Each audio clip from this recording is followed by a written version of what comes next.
Hello दोस्तों, नमस्कार। SM किसी चैनल में मैं आप सब लोगों का दिल से बहुत बहुत स्वागत करता हूँ। यस दोस्तों, ये आज के दिन का आखिरी वीडियो है एंड संडे का यूजुअली आखिरी वीडियो हम वही रखने की कोशिश करते हैं कि कल जब वापस बाजार स्टार्ट होने जाएगा, ठीक है, तो सैटरडे संडे 2 दिन की छुट्टी प्लस फ्राइडे के दिन की बात करें 3:30 बजे हमारा मार्केट बंद। तो क्या क्या खबरें निकल कर आई थी, कौन कौन सी कंपनी कल ज़्यादा फोकस में रहेगी, उसी के साथ साथ फ्राइडे के दिन भी तो बहुत सारी कंपनीज में बड़ी बड़ी हलचलें हुई थी। तो सारी चीज़ें मैं आपके सामने यहाँ पे रखने वाला हूँ। मतलब मार्केट का फोकस इन कंपनीज के ऊपर कल ज़्यादा रहेगा, आप ऐसा भी कह सकते हो। तो चलो स्टार्ट करते हैं, बट उससे पहले आज के दिन की बात करें तो let's learn stock market and finance इस चैनल के ऊपर एक नया लेक्चर अपलोड हो चुका है। अगर आपने नहीं देखा है देख लेना, लिंक मैंने ऊपर आई बटन पे दे दिया है। सो ठीक है दोस्तों, स्टार्ट करते हैं सबसे पहले तो इंडेक्स के साथ। ठीक है, बाजार की बात करें फ्राइडे के दिन 100 पॉइंट की गिरावट हम लोग को देखने को मिली थी। ठीक है, उसके ऊपर भी मैंने वीडियो बनाया था कि रीज़न क्या है। सो ये देखने वाली बात है कि अभी कल वापस मार्केट रिज्यूम होने जा रहा है और ये हफ्ता पूरे 5 में से 5 दिन मार्केट चलेगा। अमेरिका के मार्केट की बात करें, यहाँ से भी कोई ज़्यादा दिक्कत हम लोग को देखने को नहीं मिली है।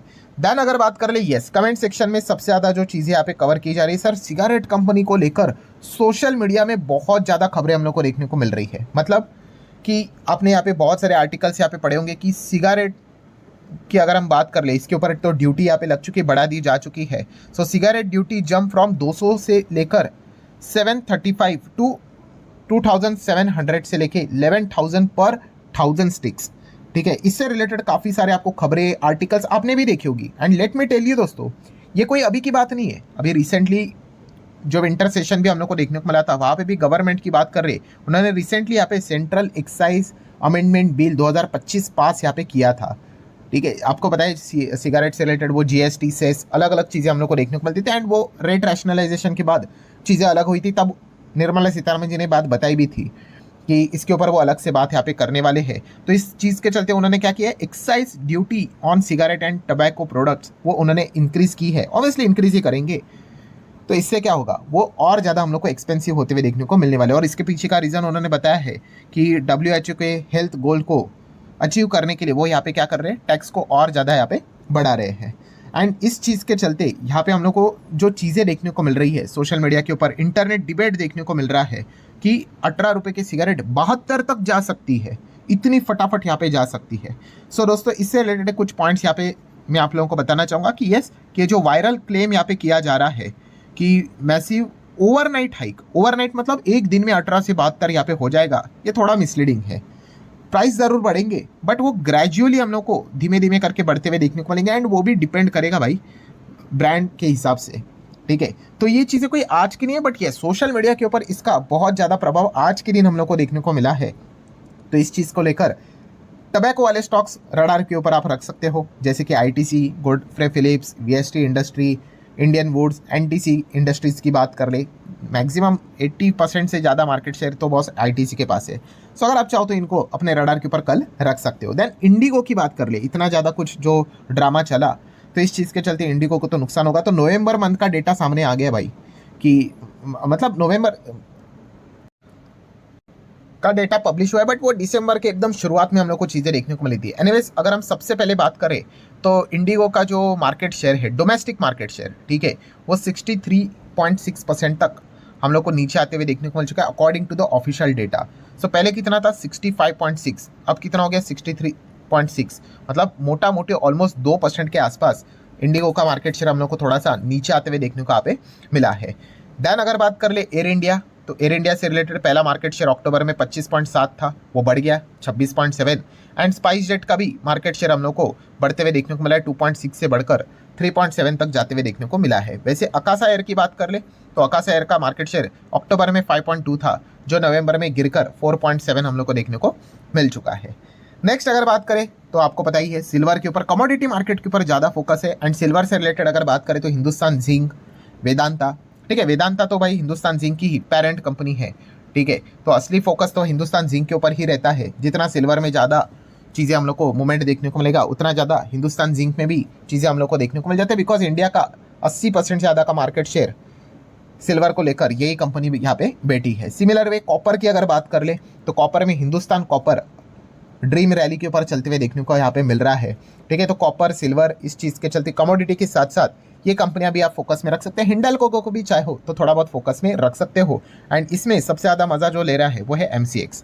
ठीक है, उनको फ़र्क नहीं पड़ता है भाई आपका प्राइस प्लस हो या फिर माइनस हो जाए, उनको तो भाई आप जितना ज़्यादा ट्रेड करो उतना अच्छा है, जितना वॉल्यूम आएंगे उतना अच्छा है, ये पैसे आप कमाते जाएंगे। हाँ, वही स्टेडियम, क्रिकेट स्टेडियम वाला एग्जाम्पल, मैच A टीम जीते या फिर B जीते, इनको फ़र्क नहीं पड़ता भाई, इनको तो बस चाहिए टिकट बहुत अच्छे से बिकनी यहाँ पे चाहिए। सो उसी का ये मज़ा फिलहाल तो कंपनी लेते हुए देखने को मिल रही है। कोल इंडिया की बात कर ले दोस्तों, तो यस, कोल इंडिया की सब्सिडरीज यहाँ पे बाजार में लिस्ट होने की खबरें हम लोग को देखने को मिल रही थी। अभी PMO ऑफिस ने यहाँ पे फिलहाल तो कोल इंडिया को डायरेक्ट यहाँ पे किया है to list their all the subsidiaries, but कब तक? बाय 2030 तक। ठीक है, मतलब अभी क्या है, 25 तो खत्म हो गया, 26, 27, 28, 29, मतलब 4 साल मोटा मोटी आप पकड़ कर चल सकते हो। 2030 तक का टाइम यहाँ पे दिया हुआ है। ठीक है, अब तब तक वो कब आएंगे वो एक देखने वाली बात जरूर है कि, तो कोल इंडिया फोकस में रहेगा। देन IEX भी फोकस में रहेगा, जो खबर चल रही है यहाँ पे CERC कंसिडर कर रहे ट्रांजैक्शन फीस में बदलाव, एंड इस चीज़ के चलते IEX को झटका लग सकता है। इसी पॉइंट को लेकर फ्राइडे के दिन ये गिरा था। सो कल इसका रिएक्शन क्या रहेगा, ये हर किसी के रडार के ऊपर यहाँ पे रहने वाला है। रिलायंस इंडस्ट्री की बात करें, बहुत बड़ी खबर हम लोग को देखने को मिल रही है। कौन सा दोस्तों? KG-D6 ऑयल ब्लॉक का जो डिस्प्यूट है, बाप रे बाप, 13 साल पुराना डिस्प्यूट है दोस्तों, 13 साल। तो बताया जा रहा है कि ये डिस्प्यूट शायद से गवर्नमेंट 2026 में इसको रिजॉल्व यहाँ पे कर सकती है। ठीक है, कितना बड़ा डिस्प्यूट है देखो, $247 मिलियन, इतना बड़ा डिस्प्यूट हम लोग को देखने को मिल रहा है। 13 साल चलते ही जा रहा है। वो कह रहे हैं कि आपको पे करना पड़ेगा, वो बोल रहे हैं हम नहीं करेंगे। सो ये लगभग 13 साल निकल गए। अभी बताया जा रहा है it's likely to be settle in 2026। Let's see होता है कि नहीं होता है। सो इस चीज़ के चलते रिलायंस इंडस्ट्री फोकस में रहेगी। देन PNB की खबर तो हम लोगों ने देख ली, इसके ऊपर डेडिकेटेड वीडियो भी यहाँ पे आ चुका है कि 2434 करोड़ का लोन फ्रॉड देखने को यहाँ पे मिल गया, बट फुल प्रोविजन हो चुका है। मतलब अभी अगर आप इनका PNL बैलेंस शीट देखोगे तो इसमें कोई और एडिशनल एडजस्टमेंट नहीं होने वाला है, ये ऑलरेडी हो चुका है। बट सेंटिमेंट खराब हो गया, सेंटिमेंट खराब हो गया मतलब अरे भाई कैसे कैसे को आप लोन दे रहे हो, सीधा 2400 करोड़ उड़ गया, 2500 करोड़ उड़ गया। ठीक है, इवन दो 4-5 साल पुरानी हम लोग को ये बात देखने को मिल रही है, even though more than that, but यहाँ पे यस वो सेंटिमेंट खराब होता है। इसीलिए सरकारी कंपनीज में ये एक दिक्कत हम लोग को देखने को मिल जाती है। फ्रॉड तो भाई प्राइवेट बैंक में भी होते हैं, बट अगर होते हैं तो उनका अमाउंट छोटा रहता है। वो येस बैंक एक एक्सेप्शन था, वहाँ पे तो प्रमोटर ही इन्वॉल्व थे, वरना बाकी जगह पे अगर हम देखें तो अमाउंट कंपैरेटिवली थोड़ा सा कम देखने को मिलता है। संभल कर चलते हैं। ठीक है, एंड मैक्सिमम अगर हम देखेंगे तो सरकारी बैंक्स में ही ज़्यादा हम लोग को फ्रॉड देखने को यहाँ पे मिल जाते हैं। अभी जो SGB शिपयार्ड का भी फ्रॉड हुआ था, उसमें प्राइवेट बैंक भी थे, बट सबसे ज़्यादा चूना किसको लगा था? सरकारी बैंक्स को, बड़ा बड़ा अमाउंट दे के रखे थे। सो लेट्स सी इस चीज़ को लेकर PNB के सेंटीमेंट में क्या कोई फर्क पड़ेगा, ये एक देखने वाली बात है। फाइनेंशियल्स में तो ये ऑलरेडी डैमेज यहाँ पे हो चुका है। देन जेप्टो का IPO आ रहा है, आप सभी लोगों को पता है, शायद से 2026 अगले साल ही देखने को मिल जाए। सो इस चीज़ के चलते डीमार्ट फोकस में आते हुए देखने को मिला। हालांकि डीमार्ट ने अपनी स्ट्रैटेजी वही रखी है कि वो अपने स्टोर एक्सपांशन को ही प्रायोरिटाइज रख रहे हैं। ठीक है, एंड अगर बाकी की अगर बात करें जैसे कि क्विक कॉमर्स स्टार्टअप वाली कंपनी है, ये तो ऐप बेस्ड ऑनलाइन से रिलेटेड अपने बिजनेस को बड़ा करने की कोशिश कर रही है। सो इस चीज़ में कौन जीतेगा अब ये तो वक्त ही यहाँ पे बताने वाली बात रहेगी। देन PVR आइनॉक्स फोकस में रहेगा। धुरंधर ने बहुत अच्छा कमाई की तो PVR आइनॉक्स को फायदा हुआ। उसी के साथ साथ ये 2 स्क्रीन ओपन कर रहे हैं मल्टीप्लेक्सेस, कहाँ पे? लद्दाख के करीब। ठीक है, तो बिजनेस एक्सपांड करने की कोशिश कर रहे हैं। इंडिया मार्ट की बात करें दोस्तों, तो इंडिया मार्ट आप सभी लोगों को पता है कलकत्ता हाई कोर्ट जाते हुए देखने को यहाँ पे मिल चुका है। सूट किसके अगेंस्ट फाइल यहाँ पे? वो OpenAI। क्यों? For the exclusion in a ChatGPT search result. ठीक है, वहाँ पे उनका नाम जाते हुए देखने को नहीं मिलता, और इस चीज़ के लेके एक स्ट्रॉन्ग केस हम लोग को फिलहाल तो देखने को मिल रहा है। लेट्स सी अगर ये केस यहाँ पे जीत गए, इनका इंक्लूजन हो गया, तो इंडिया मार्ट के लिए अच्छी खबर रहेगी। देन फ्राइडे के दिन, फ्राइडे के उससे भी पहले के कुछ दिनों से रेलवे स्टॉक एकदम ज़बरदस्त भागते हुए देखने को मिले हैं। लेट्स सी रेलवे कंपनीज का क्या ये रैली कल से भी कंटिन्यू होगा कि नहीं। एंड सरकार की अगर बात करें, मिनिस्ट्री ने तो अनाउंसमेंट किया कि Indian railway plan to double the, ठीक है, मतलब हम ट्रेन की अगर बात कर ले, ओरिजिनेटिंग ट्रेन की बात करें, कैपेसिटी की बात करें 48 मेजर सिटीज़ में, कब तक? बाय 2030। ठीक है, तो रेलवे को बड़ा बनाने की कोशिश यहाँ पे चल रही है। लेट्स सी रेलवे कंपनियां कैसा परफॉर्मेंस करती है। दैन दोस्तों एक कमाल की खबर देखने को मिल चुकी है। जैसे कि आपको पता है डंपिंग किया जाता है। डंपिंग मतलब कोई भी कंट्री अगर देखा गया, खास करके चाइना ही रहता है, बड़े लेवल पे चीज़ें बनाता है। ठीक है, और मान लो अगर हमारे इधर किसी चीज़ का दाम 100 रुपया है, ठीक है, वो चाइना क्या करेगा? 40 में बेचेगा, 50 में बेचेगा, एकदम सस्ते दाम में। और इससे क्या होता है? हमारे मैन्युफैक्चरर्स को नुकसान होता है। लोग सस्ता वाला दाम वाली चीज़ें खरीदेंगे तो उनको भी मजबूरी में आके 50 40 में चीज़ें बेचनी पड़ती है, बट वो उनको नुकसान होता है। बट देखा गया तो अगर कोई डंप कर रहा है तो सरकार क्या करती है, फिर उसके ऊपर एंटी डंपिंग ड्यूटी लगाती है, टैक्स लगा देगा। सो इससे क्या होता है, जो लोकल मैन्युफैक्चरर है उसी के हिसाब से सामान का प्राइस हम लोग को मैच होते हुए देखने को मिल जाता है। एंड रिसेंटली आप देख सकते हैं India impose the anti dumping duty on the 2 Chinese product. So 2 Chinese product कौन से है, एक तो स्टील है एंड दूसरा कौन सा है, रेफ्रिजरेंट गैसेस। यस, इसके ऊपर उन्होंने यहाँ पे फिलहाल तो एंटी डंपिंग ड्यूटी लगाई। मतलब जो हमारे डोमेस्टिक प्लेयर है उनके लिए अच्छी खबर देखने को मिली, सरकार उनको बचाने की कोशिश कर रही है। सो स्टील वाली कंपनियां फोकस में रहेगी। एंड रेफ्रिजरेशन गैसेस की अगर बात कर ले तो उसमें नवीन फ्लोरिन है, देन गुजरात फ्लोरो है, SRF है, रेफ्लेक्स इंडस्ट्री है।